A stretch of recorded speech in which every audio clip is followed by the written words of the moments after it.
new dates if the series is postponed, and a joint statement from both organizations will be made on Monday. The Premier League, rugby, tennis, and horse racing are among the elite sports that will benefit from high-profile events being allowed to continue behind the closed doors. The ATP Tour finals are due to be played in London's O2 from November 15 to 22. Football returned to Jamaica after an 8-month absence due to the COVID-19 pandemic. But it wasn't a happy return for Whitehouse, who went down 3-1 to FC Arca High of 80 in the CONCACAF Club League on Thursday at the Stadium East. It was a bittersweet moment for Whitehouse, who were instrumental in football returning to Jamaica.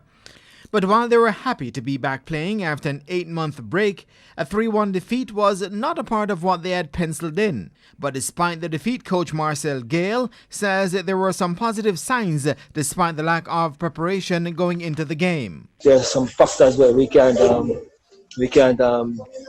around, like the preparation and the weather towards the game, and even the players who coming in.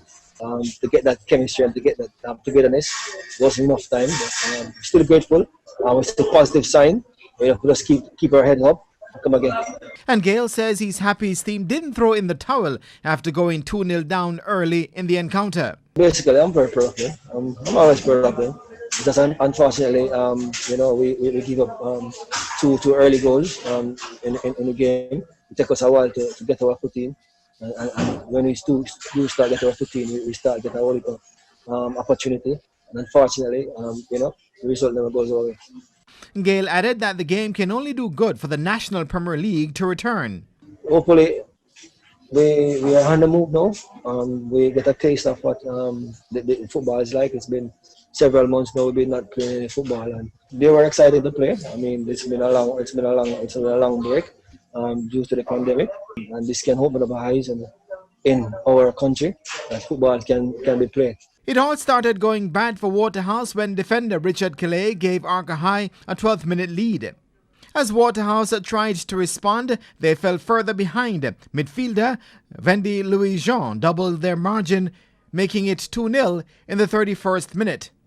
And the Haitians piled on more misery for Whitehouse when they made it 3-0 on the hour mark, Clifford Thomas mopping up the spills. Whitehouse ensured they didn't draw blank, however, and got a consolation in the 81st minute from Kenroy Howell, but couldn't cut the gap any further. Arca High, who were winning their first ever game in the CONCACAF League, are now through to the quarterfinals.